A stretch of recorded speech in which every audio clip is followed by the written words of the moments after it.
about a year ago, my husband had confided in me that he was no longer sexually attracted because I had gained a significant amount of weight. I had been suffering with depression, anxiety, and was put on antidepressants. Oh, yikes.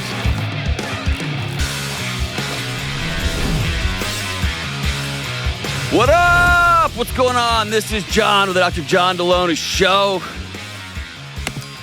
Man, I am a ball of chaos this morning, man. I am running late all over the place. I tried to do 714 things this morning. Kelly, you look beautiful. I thank you, first of all, and I know you're saying that because you were late this morning. Listen. But I appreciate it, nonetheless. And we have Andrew number 3 on the YouTubes today. Do you want to tell him what you did last time you were in that chair? No?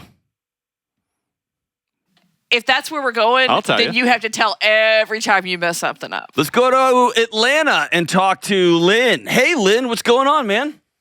Hey, how's it going? I'm good. What's up in your world? Quite a bit, actually. Man. Well, jump on in. What's up? About a year ago, my husband had confided in me that he was no longer sexually attracted because I had gained a significant amount of weight. Okay. So I am really looking for guidance on how I can kind of get through that. It's been a rocky year since that conversation. Well, tell me more about it. I know that's really hard to hear, and if that's a loving, direct, like, I just want to be honest and not hold secrets back, that can be a really hard conversation. Right. But I want to honor both his honesty with you and y'all's ability to sit at a table and have this hard conversation. If he just threw a grenade at you and was ugly about it, and then that's a whole different conversation. But what led up to that conversation? And then tell me about the last year.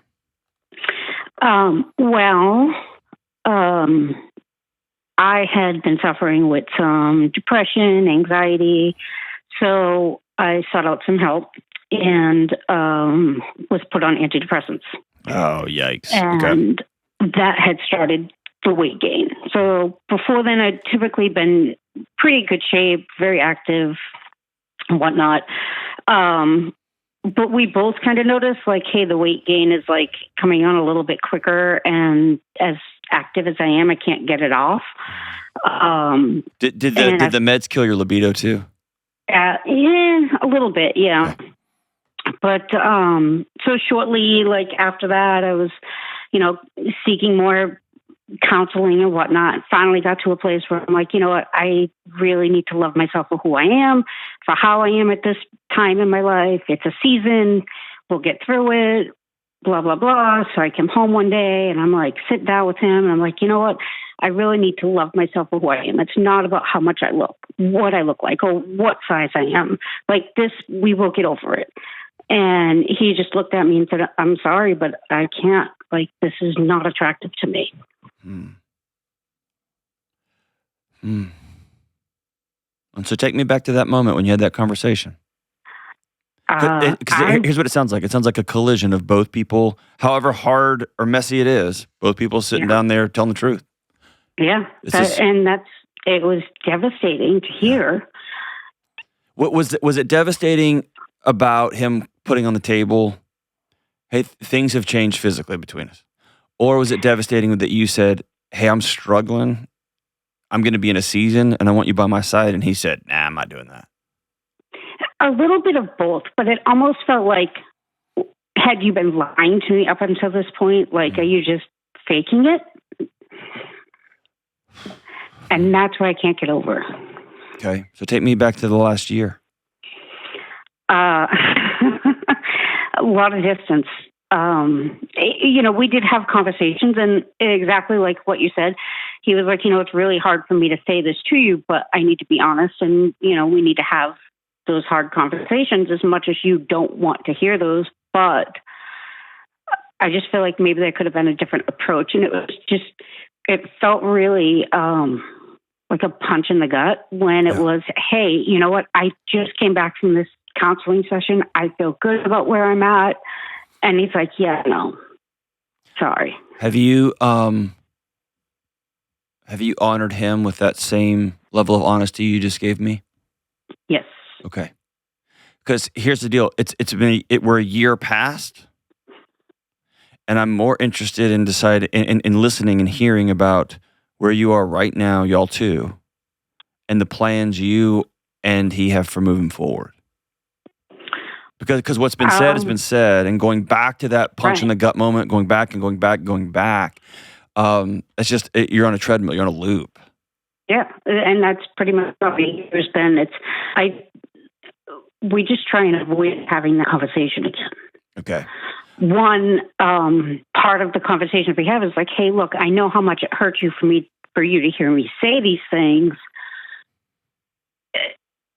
but I can't change the way he's feeling either. So it is, hey, we're all great until we have to have that conversation. Yeah, but you're not all great.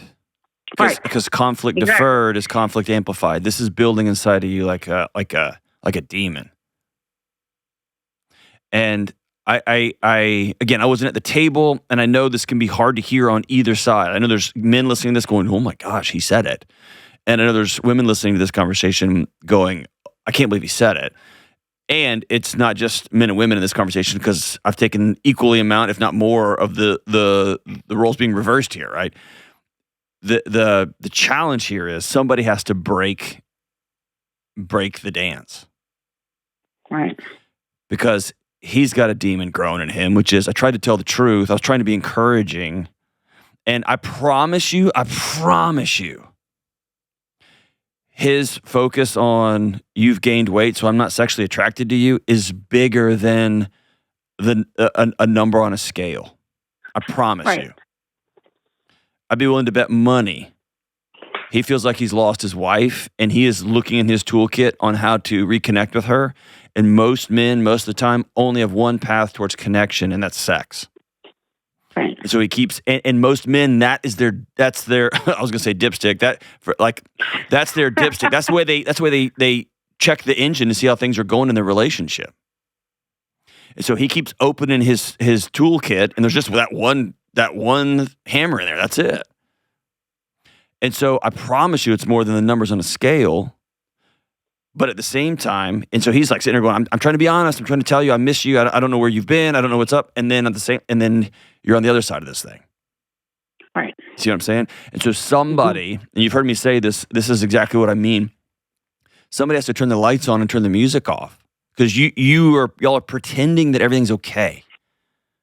And underneath this, you are wounded by what he said. You're heartbroken that he wasn't ride or die with you when you needed him the most. And he is desperately missing his wife.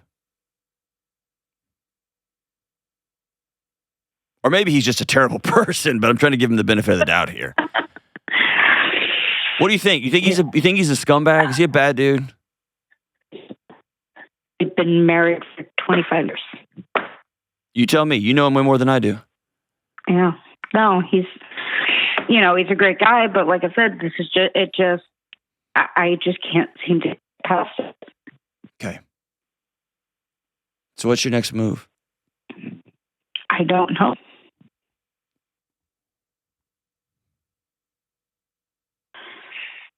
Are you stuck in the depression loop? Are you stuck in not liking who you see when you look in the mirror? Or are you stuck not loving your husband? Like where are you locked in? I wasn't. Well, I didn't think I was stuck in that depression loop, but now I don't know. Yeah, because it feels like him sitting down at the table and being honest with you.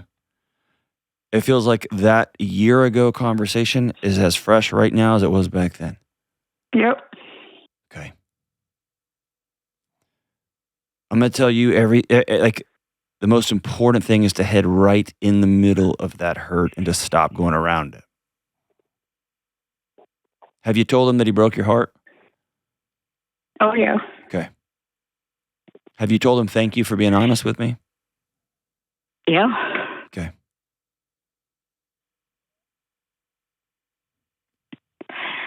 There isn't or wasn't much that we would not say to, we're very honest with each other, regardless of how hard that truth is. Okay. I just never expected to feel what I did hearing it. Okay. And feelings, we talk about this often here, like feelings are, they're information, they're data. And they're designed to keep you safe. They were never designed to be an arbiter of truth. And so my bigger question is, with a couple who has dedicated themselves to radical honesty, we're going to tell each other the truth, we're never going to be able to not talk about something. My bigger concern is, I want to compliment you guys on that. I'm working on an event right now, and last night up till 1 a.m., I was working on a part of the event, which was about couples don't tell each other the truth. They just don't because they're scared of reality. Right. You're here in reality. Yeah. The path out of reality always takes 2 steps. Number 1, you got to grieve it, and you haven't done that. You're still stuck in the moment. Right. And I can't tell you what you need to grieve, but I want you to be honest with yourself. Are you grieving the fact that you've put on a lot of weight, you've been struggling with depression, and that it got called out? Are you grieving? I can't figure out what you're upset with your husband about, because you're saying, yeah, I have gained a lot of weight. Yes, I don't know what you want him to say or do, or that you wished had been different. Like if you had sat down and said, I'm going to be me for a season. I'm going through a rough period. I've gained a lot of weight. I'm taking these meds. This is just a season. And like, what would you have wanted him to say in that moment? I'm not sure, but I know, like, weight has never been something that has attracted me to him or not. I've never looked at weight and said, oh, that you're attractive or you're not attractive. It's so much more than a number on a scale. And is it the same for him? That's, I thought it was until we had that conversation. And you think it is just about an aesthetic. He only loves you as far as he's attracted to seeing you. I shouldn't say that he only loves me that way. I think that's where the hurt came in, is like, you're only physically attracted to me if I'm this size. Gotcha. Maybe that's the case. That's never been I think through our whole relationship, I've never looked at him and we've both gone up and down. Sure, of course. In weight. I mean, we were teenagers when we met. So, life happens, whatnot. And I've never looked at him and said, I'm not attracted to you because you're too skinny or you're a little overweight, whatever. Okay. What I'm interested in is, again, I want to circle back. He's not on the phone, so I can't up or down what he's saying. My guess is when you sat down and said, hey, you've missed me for a long time. I've been wrestling with this stuff. I've been meeting with my doctors, been meeting with my counselors. I'm taking my medications. I'm going to make peace with this season, and it's going to be a while longer. Mm-hmm. I may be out to lunch, and people are going to light me up on the internet, and that's fine.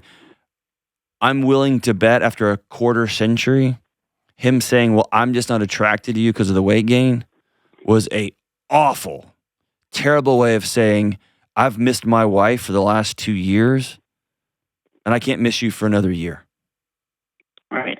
That's my guess as to what he was trying to get across to you. And he did a terrible job of making you feel comforted and safe in that moment. Right. But look, so here's the thing. You need to either grieve that you've been with a terrible person for a quarter century. That he's a man who will only walk alongside you if you look right, if you're a trophy for him.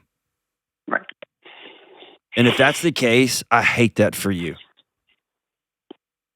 I hate that for you because you're worth more than that. Or what I hear you saying, and maybe, again, I could be out to lunch here. What you need to grieve is that bonehead said the stupidest, worst way of saying I love you and I miss my wife and I don't know what to do. And he just did a terrible job of telling you that. Yeah. One of those I'm going to grieve, and I've got some hard conversations to have with me and my counselor and some girlfriends that I trust and a local minister if I go to church. Like, I got to have some hard conversations about the trajectory of my marriage. Yeah. The other is I need to sit down and say, next time I come to you in pain, if you bring up my pant size, I'm going to bop you upside, like, right? It's about grieving what was. And then now I'm going to set that brick down because I know I got a guy who loves me. He just always says the dumb, wrong thing. Right. And then I'm going to be about healing. Yeah. But you have to, like, you're sitting in the reality. He said it, you felt it, but it's been a year and it's trapped you. Mm-hmm. And either way, I want you to decide to set down what he said. Because it's keeping you from the next right move, which is, what is the next right move for you? Have you talked to your doctor about weight gain? Have you talked to your doctor about, hey, we've been on these same meds for 2 or 3 or 4 years and they're not working anymore? I keep having to up my dose. Are you exercising? Are you sleeping okay? Like, talk to me about those things that actually change your physiology. I mean, that's the thing. It's, we've kind of leveled out on the weight gain. Okay. Which is great. I mean, I work out every day. Awesome. I eat healthy. We're very active. So it's frustrating to see that, there's effort and not result. Yeah. And maybe that's what you're grieving too. Yes, he said something stupid. I want to, but you're frustrated. Mm-hmm. You're frustrated. Have you talked to your doctor about that? Yeah. Okay. And they just say, sorry, shake it off? No, I mean, we're working on a plan, but it's just right now I still need to be on that medication. Okay. Well, I'm proud of you for staying on it during the season. Good for you. And is your husband avoiding you? No. Okay. Do you still catch him side-eyeing you and being all oogly? Not so much. Okay. I think y'all are worth sitting down and having that rebuild conversation. Right. Like, you said this thing during a moment of weakness and it hurt me. I've told you that I'm not going to keep beating you up over it. But I've also chosen to hang on to it for a year. I'm not carrying that anymore. I'm working too hard. Yeah. Do you miss sleeping with him? I do. Okay. Have you told him that? I have, yeah. Okay. And he just looks at you and goes, I don't care. Not in so many words, but yeah. Okay. Then y'all need to go sit down with a marriage counselor and have that conversation because there's something deeper going on there. Every single couple on the planet fluctuates up and down. Right. Every single couple on the planet has, for better or worse, sickness and health. That's life. That's marriage. Yeah. And it's been my experience, and I know the YouTube comments are going to blow it up. It's been my experience that it's not the norm for somebody to have a caliper on the person they love. Yeah. Right? Right. And usually weight gain just suddenly over time has other things attached to it. And I know that when I'm 10 pounds up right now than what I would like to be walking around. I know that I struggle with confidence. I spend more time ducking. I spend more time shutting the door real fast. I spend more time with a shirt on, right? So I end up doing these little bitty, what I would call micro behaviors to hide myself that has a downstream impact on how I'm seen. Do you get what I'm saying? Mm-hmm. It's the rare person that just says, you went to 6% body fat, I'm out. It's just a rare person. It almost always is a context. And I want you and him, and it sounds like y'all have had that conversation. I want y'all to get with a marriage counselor and have that deeper conversation. Because again, maybe he is a scumbag. I'm not hearing that in your voice. I'm hearing that you're tired and you're frustrated. And man, he said some stupid things. And he doesn't know how to show up. And let's get to the bottom of that one. And if he wants to call me, dude, I'd love to talk to him. But there's something underneath what's going on. And I think y'all have exhausted your ability to have that conversation together. I want y'all to go sit with a marriage counselor and have that conversation. I am proud of you, Lynn, for staying in the fight. Stay on the plan with your doctor. Stay on the plan, stay on the plan, stay on the plan. And maybe he'll find interest in getting some new skills and learning some new things so that he can navigate the roadmap back to you. Thanks for the call, sister. We'll be right back. Yo, I saw a headline the other day that made me want to set both of my ears and my nose on fire. 1/3 of the United States population's background, their information is now totally public. 115 million of us. Our personal, private information is just out there for anyone to find and do with what they please. And with data breaches becoming more frequent, it feels like we're losing control over who has access to our personal information. Nothing feels like ours anymore. And that's why I love DeleteMe. They are the best folks out there taking care of all of your private data and getting it out of the hands of the bad guys. DeleteMe removes your personal information from the countless data broker websites that buy, sell, and trade your data. And that information includes your name, address, phone number, work history, property values, places you've lived all throughout your life, and much more. And as much as I hate the interwebs, here I am. I'm on them everywhere now. And DeleteMe puts the power of my data back in my hands, helping me take control over where my information is stored and who has access to it. And your information doesn't need to be in the hands of other people. So sign up with DeleteMe today. Individual DeleteMe plans start as low as $9 a month, helping to protect you from the risks of unwanted exposure and online scammers, spammers, stalkers, and thieves. Go to joindeleteme.com/Delony today for 20% off. That's join, JOIN, deleteme.com/Delony. This show is sponsored by BetterHelp. This month is all about gratitude, and most of us have a person or two we'd like to shout out for helping us out somewhere along our life's journey. I'd like to take a moment to thank two people who have transformed my life. One is the great Marilyn Fannin, and two is the great and powerful Dr. Jean-Noel Thompson.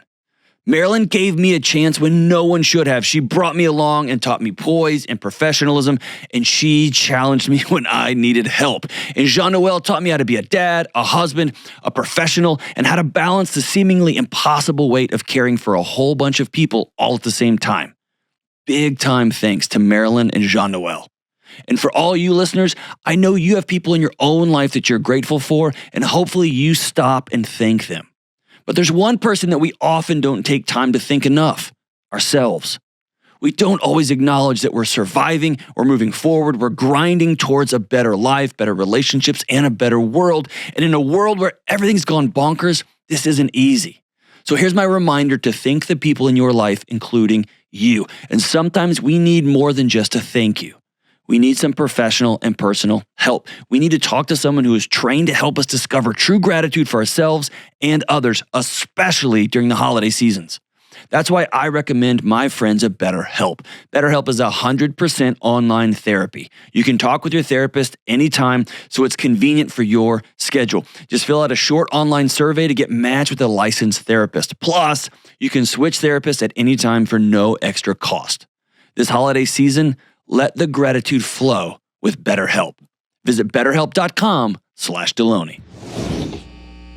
All right, we're back. Let's go out to Philadelphia, where Rachel was born and raised, and talk to Rachel. What's up, Rachel? How we doing?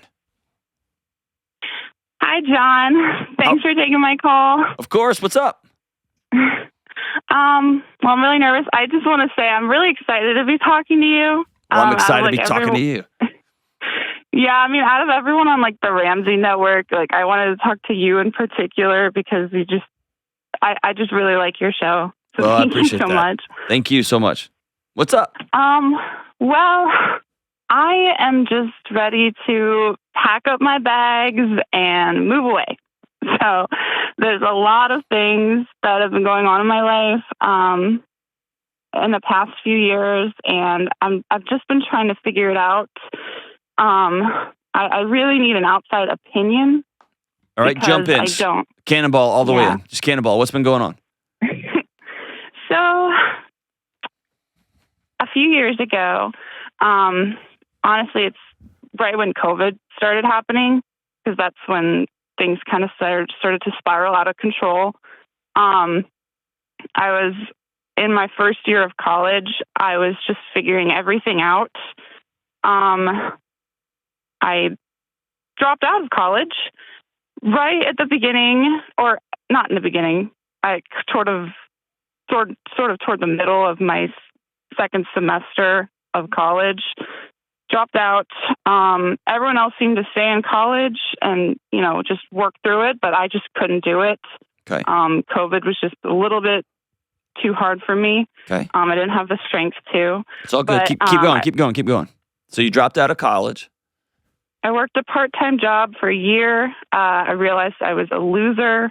I went back to finish online school, accelerated so I could graduate it on time. In that time, I got a boyfriend who lived in Kentucky, and we moved to Florida together in October of 2021. And I worked at Disney World. I finished school. So now we're back here in good old Pennsylvania. And now I just seem to not know what I'm doing. I have this boyfriend. I live in this apartment. I make a salary. I lost all my friends. And I seem to just hate this area now. And I want to go away. I don't think that's true. Yeah. Yeah. Mm-hmm.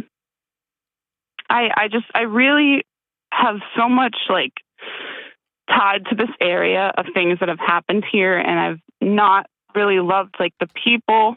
The people are just ruder up north, honestly.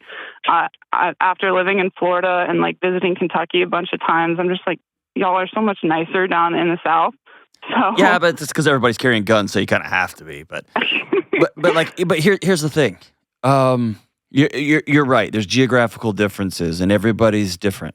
I've got friends who love the brashness and the just say it of Pennsylvania and New York.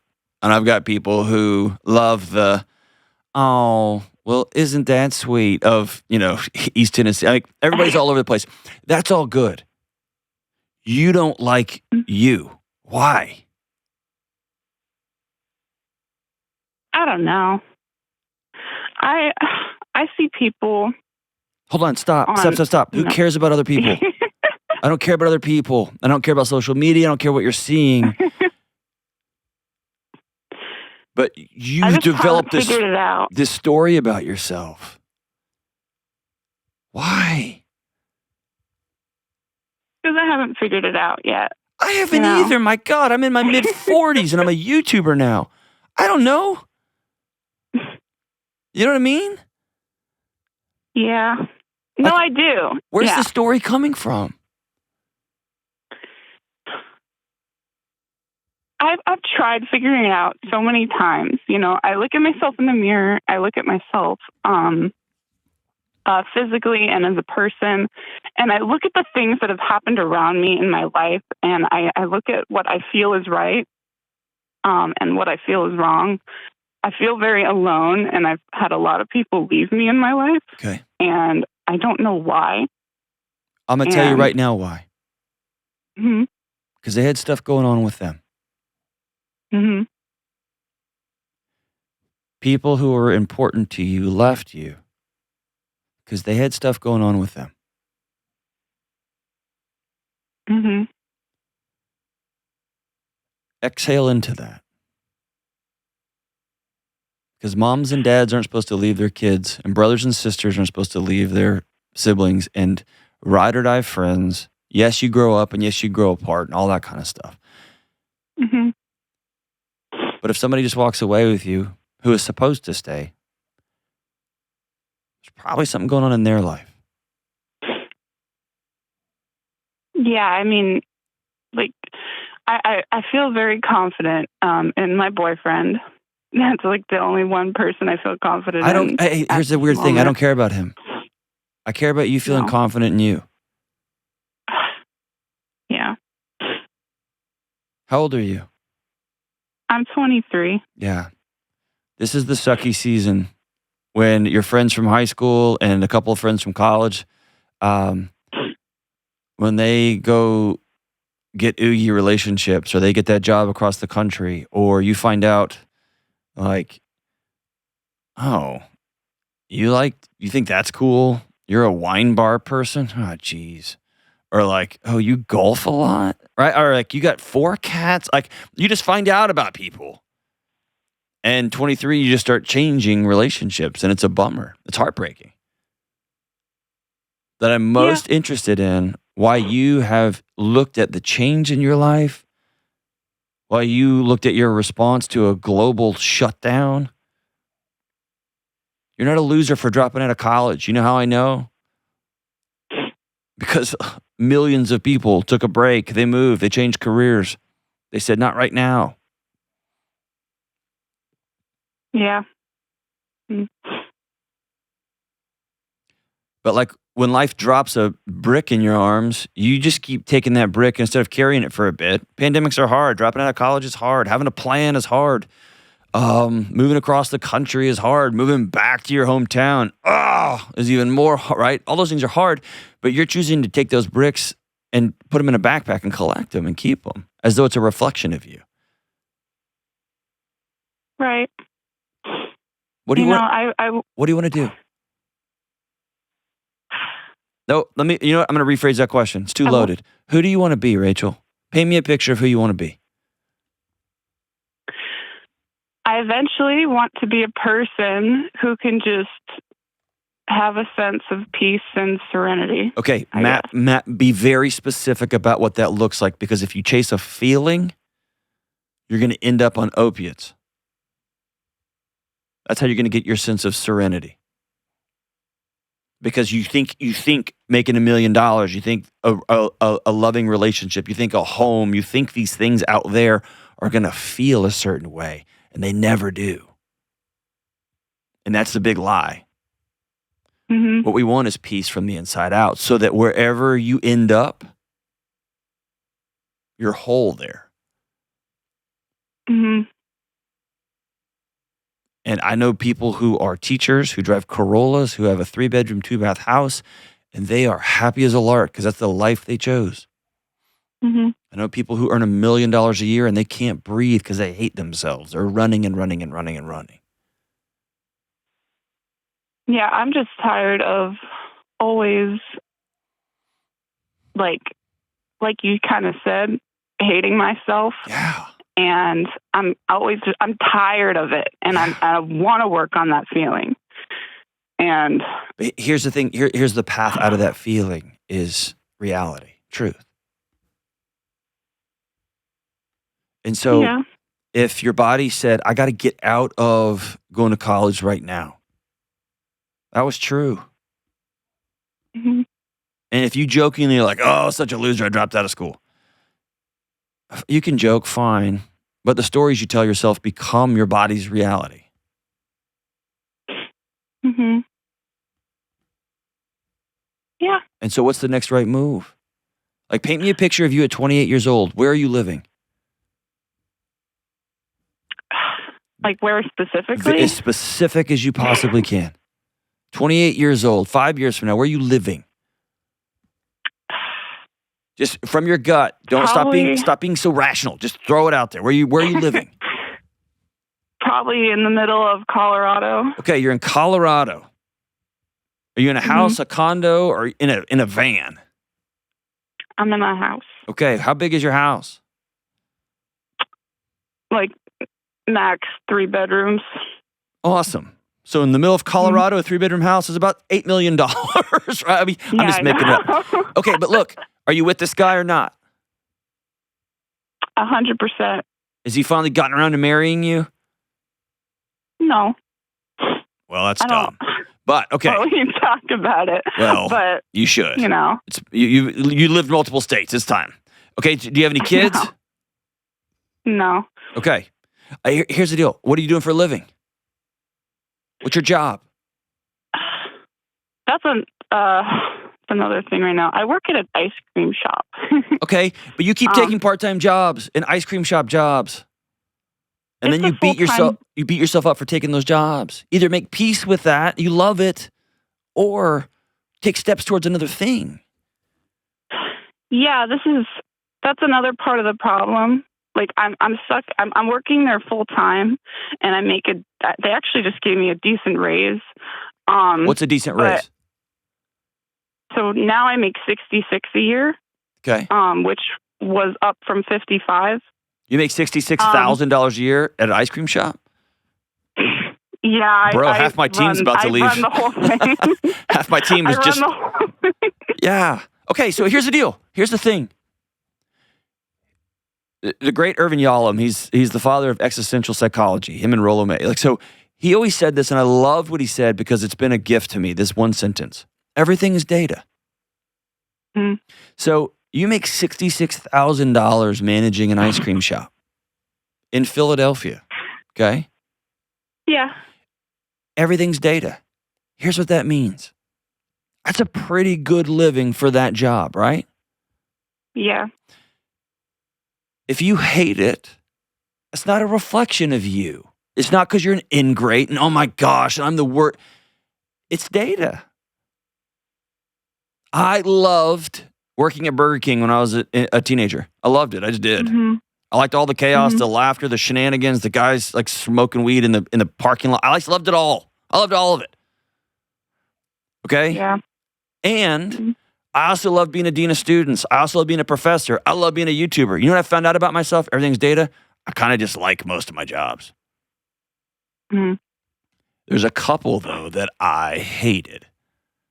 I liked being a delivery boy at a print shop. I like meeting people. So, okay, so if you don't love this, great.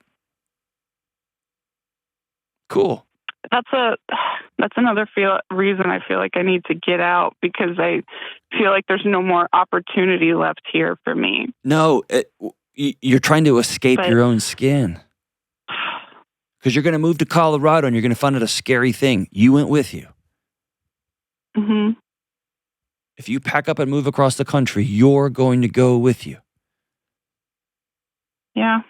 I did it. I left the desert of West Texas and I came to the oasis that is Middle Tennessee. It rains every day. There's trees. And dude, it was a reckoning because I told myself that it was about trees and water and topography and weather.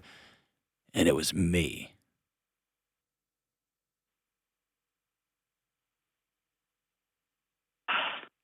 Yeah. I had to deal with me because I moved with me to Middle Tennessee. I was the guy married to my wife in a marriage that was hanging on by a piece of dental floss. But I wasn't ruined, and I wasn't a person of bad character. I was a person who's really struggling, man. Mm-hmm. You get what I'm saying? You don't yell at a young kid who gets a headache. They're hurting. Let's deal with the headache. Yeah, I'm just trying to figure out the cause of the headache, you know? Yeah, but while you're figuring out the cause of the headache, do the next right thing. What brings you joy, Rachel?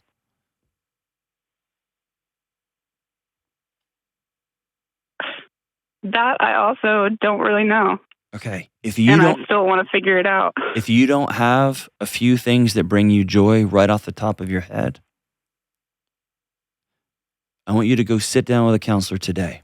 Will you make that call today? Yes.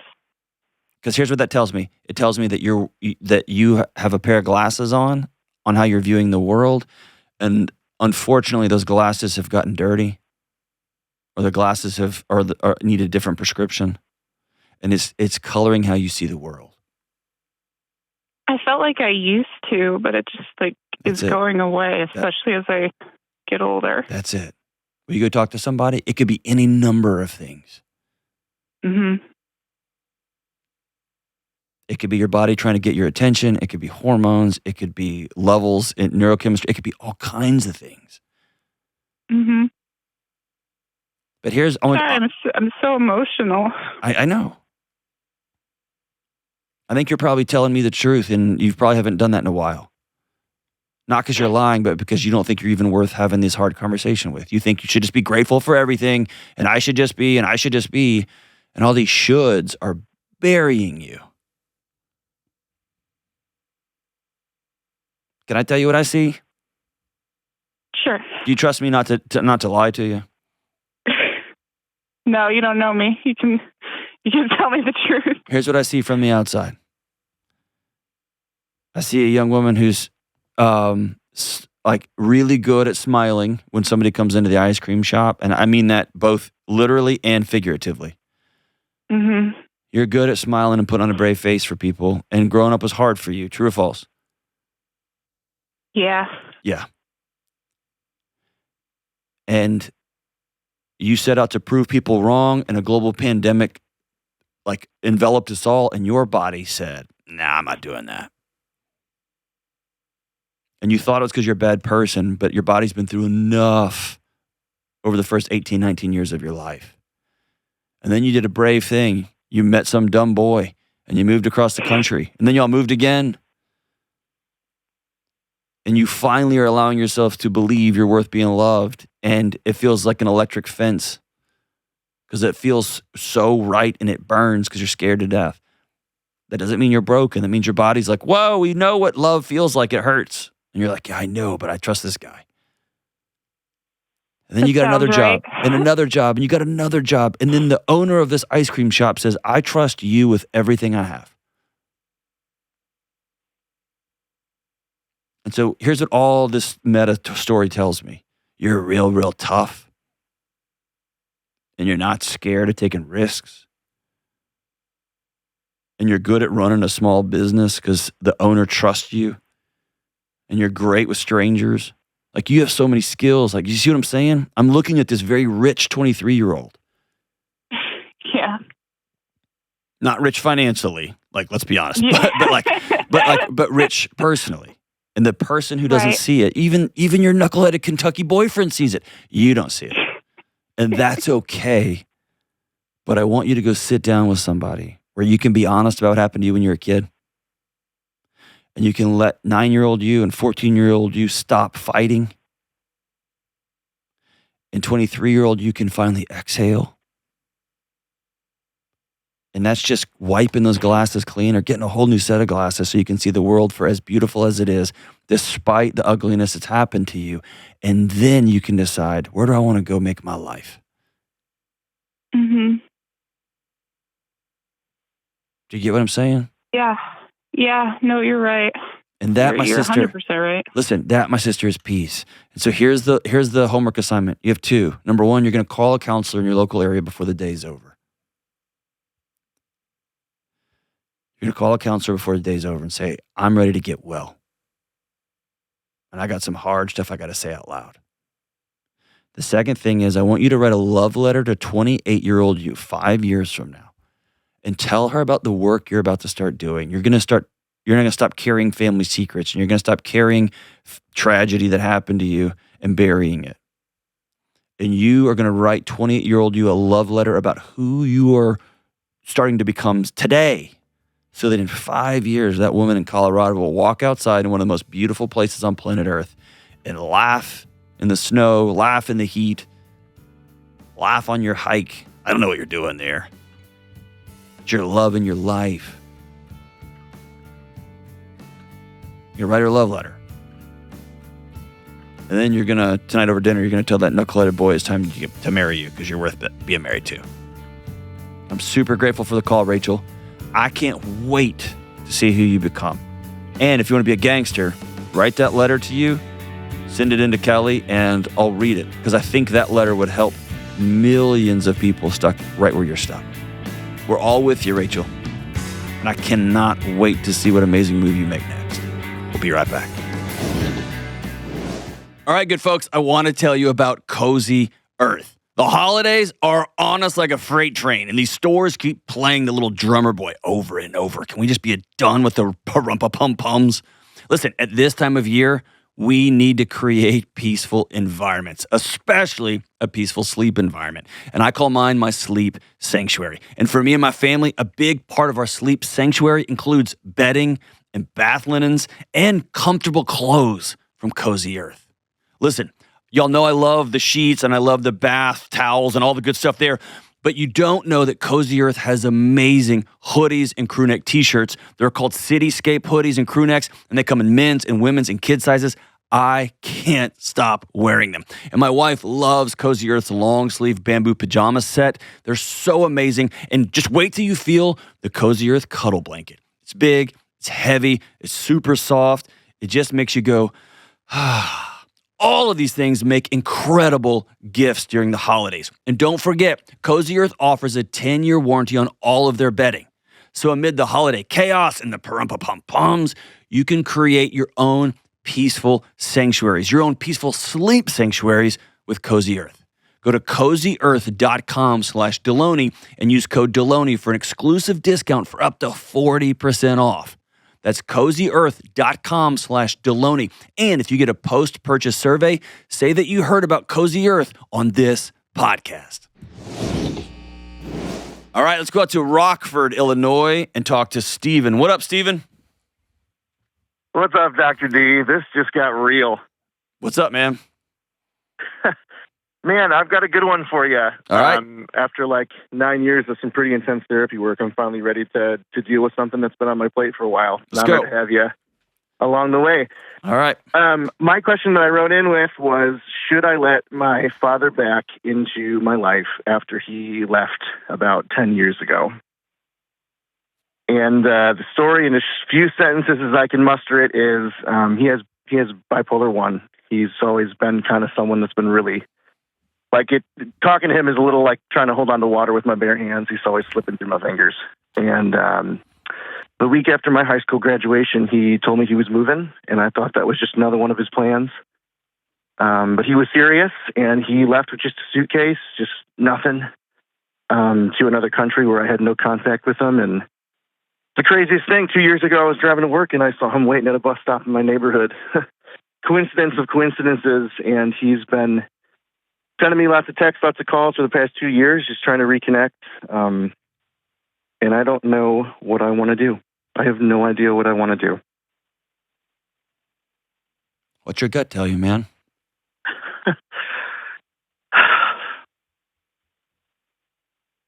My gut tells me that I did not expect to get emotional.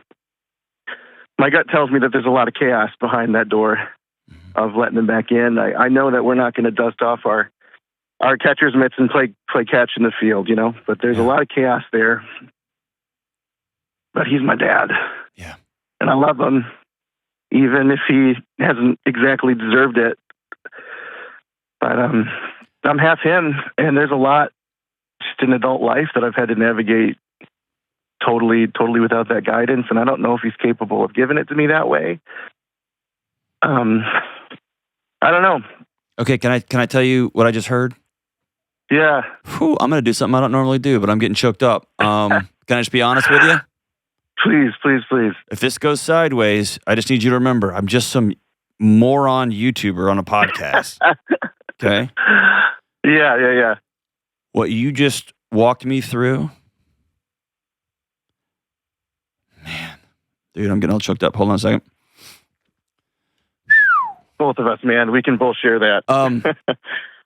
I think you're ready to have your dad back in your life. And here's why. Ooh. Here's why. You're not expecting this thing to heal you. You've had to figure that out on your own for 10 years. Yeah. You're not expecting him to be somebody he's not. He's a man with a brain disorder. He's sick. He always has been. And I feel like today is the show has got a theme, and it's me defending people that I think it's easy on the internet to demonize. But as you told me his story, I wonder if he woke up every day going to war with himself in order to get you through high school. And he thought the greatest gift he could give you finally as you became an adult was to get out of your life and get out of your way. And I know that sounds nuts, and it sounds like I'm letting him off the hook, but I wonder if through his BP1 and his struggles he said, I swear to myself, I'm not going to hold my boy back. And he left you as an act of compassion, however misguided and crazy that is. He thought the greatest gift he could give you was to disappear. Yeah, and it's just one of those things where it's like, I actually think that you're spot on, but it's just kind of like talking to 18-year-old me, because I didn't want that gift. No, you didn't. You know? No, you didn't, man. Yeah. I think also, I had a chance to meet one of my songwriting heroes. His name is Frank Turner recently, and he has a new record out. But on the record, he has a song written to his 15-year-old self, and it's a song of basically, I'm declaring a truce. I'm tired of fighting my 15-year-old self. And I think you've been at war with your 18-year-old self for a long time about how you're supposed to feel versus reality, how you wish things have been versus like how they are. And dude, you having coffee once a month or once a week with your dad doesn't mean you give him any money. It doesn't mean you become responsible for him. It doesn't mean that he's not going to hurt you again, because he will. He struggles. He's sick. But it also doesn't mean that your 18-year-old self, your 22-year-old self had to go through hell figuring stuff out that young men are supposed to be able to call and ask their dads about. All that's true. Yeah. I think that's kind of actually part of some of the hang up and some of the stuff that I wonder about, because I do have a lot of things that I would love to express some frustration. So I'm like, hey, this happened and it really had an effect on me. There will be no resolution there, brother. Yeah. I don't think he has it in him to hear me. No, you'll bury him. But more than that, it won't be the fantasy, this catharsis you believe, it's not real. Yeah. I have never met the person who exploded on that person who hurt them and actually had it feel better. I haven't met that person. Yeah, that's true. Yeah, I think it's just kind of complicated, but I think you're totally right. It's anything if not complicated. Like that's bare minimum. Even Avril Lavigne asked, "Why did you have to go make things so complicated?" Like we're there, right? Complicated is the least. This is as complex as it gets, and you, brother, you nailed it. He's half you. Yeah. And so there's a strange thing about making peace with our dads. And it's not an excuse. It's not excusing things that happen. It's not pretending they didn't happen. It's a daily, I'll even call it a spiritual practice of saying, I'm not carrying those things anymore.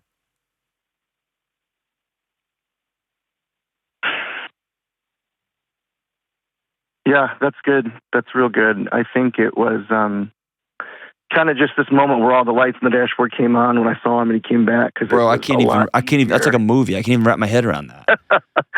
It was a lot easier to heal when I didn't think he was ever coming back. Well, yeah. There was no shot at a conversation ever again. And it was just like, okay, this is my life now. Awesome. Going to move on to the next thing and the next thing. Yeah. And I found a peace in all of that, and a really hard fought for peace in all that. And I've built a life that I love being in, which sounds crazy to say for all of YouTube to hear, but like I love it. No, I have a great group of friends and awesome church, and it's like I saw him and it was like I was a little kid again. Yeah. And that's one of the weird things is our bodies go back to the last time we were hurt.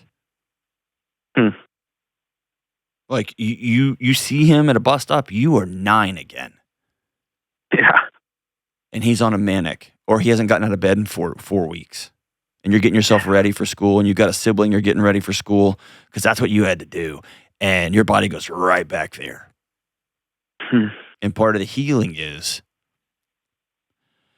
catching your body when it tries to protect you and go, no. We weren't safe then, but we're safe now. And I literally put my hand in my chest. That's how I manage it. I wish I had a different way, but I'll just do that. And now I can do it pretty quick. I just touch my chest. But it's a reminder to me, I'm okay right now. I've built a good life. And now that I've built a good life, now that you've got a good life, and you just said the things that are important, you've got family I mean, in the form of great friends. You're anchored in. You have a faith community, which I think is highly undervalued in a healing journey. And you're anchored in. And now you're safe to say, on my terms now, Dad. How's it been? How are you? And I want you to have these conversations. I don't do money. I don't do this. I will pick up the tab for breakfast. Maybe he's safe to let you know where he lives. Maybe, where you live, maybe not. Like, you decide those boundaries. You decide those hard things. But yeah, I'll tell people, don't reach out when they are expecting something to be resolved through the reach out. Some sort of imagined reconciliation, some sort of imagined taster's choice moment, some sort of running through the cornfield, or, hey, Dad, you want to have a catch moment. That won't come. But it sounds like you've made peace with that. And now you can shake hands with the man in front of a Home Depot and just say, it's good to see you. And I'm not carrying ill will towards you anymore. I truly hope you have a great life. And I'm interested in being in a relationship with you for what it will be, which may be a cup of coffee, which may be a daily practice for me to remind myself how fortunate I am, to thank you for however misguided your attempts to love me were. They were your best shot because you were struggling. But I think this is how you change your family tree, brother. Because who knows what his childhood was like, and who knows what his granddads went through, right? This is you turning to face the forest fire that is family trauma, and you're going to get burned, you're going to get scars, and you have those things. But this is how you bring peace to great grandkids you may never meet. Proud of you, my brother. Proud of you. Hang on the line. I'm going to send you a copy of Building a Non-Anxious Life. I want you to read it. It's my gift. And create that world so you can anchor fully in. Let's go have that cup of coffee. We'll be right back. November can be bananas. And we have the normal November chaos with colder weather, and there's family drama at Thanksgiving and figuring out holiday plans. And with the recent election, well, no matter what you think about any of this mess, we all need an extra helping of peace. And one of the easiest ways to find and maintain peace is with the help of Hallow, the #1 prayer and meditation app in the world. With so many external things trying to divide us or capture our attention or just make us bananas, Hallow is there to help you and me keep grounded, to stay present, and to focus on our faith in God. I use Hallow every day, and I absolutely love it. Hallow has thousands of prayers, songs, and meditations to guide you along the path of gratitude, to help you keep peace, and to help you answer hard questions, and to help you grow closer to God. And I want you to watch for an upcoming Advent Pray 25 challenge that will make the countdown to Christmas truly special. Download the Hallow app and go to hallow.com/Delony to get 3 free months.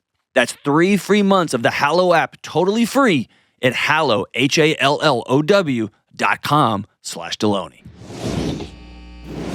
All right, we're back. Kelly, something cool happened. What happened? Yes, so this email is from Rhoda. She says, hey, Dr. John, I bought your book, Own Your Past, Change Your Future, and I've been listening to your podcast for a while, and I really appreciate all the work you do. I just started teaching school recently, and before I started school, I ordered the elementary questions for humans because I wanted to try them out on my students. The students I'm tutoring mentioned that they are nervous about getting to know me, and I thought that this would be a perfect opportunity to see how well they work.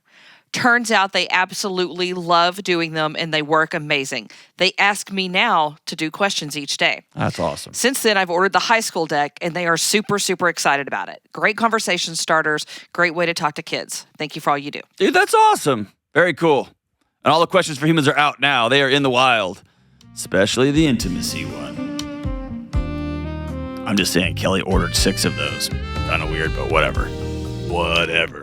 But yeah, hey, that's awesome. What was her name again? Rhoda. Forget the questions for humans part. Just thanks for connecting with your students and the kids you tutor at like a heart level. It's when teachers connect with their students at the heart level that they are then free to learn. And I wish we had that, not the other way, that we told students, when you learn, then you can have access to me in a relational way. It works the other way. So that's amazing. I'm glad the questions for humans are helping out you and your students. Yeah, that's awesome. Kelly, will you link to all the questions for humans in the show notes? Will do. That's awesome. Hey, love you guys. Stay in school. Don't do drugs. And Andrew, you made it through the whole show. That's amazing. See you guys soon.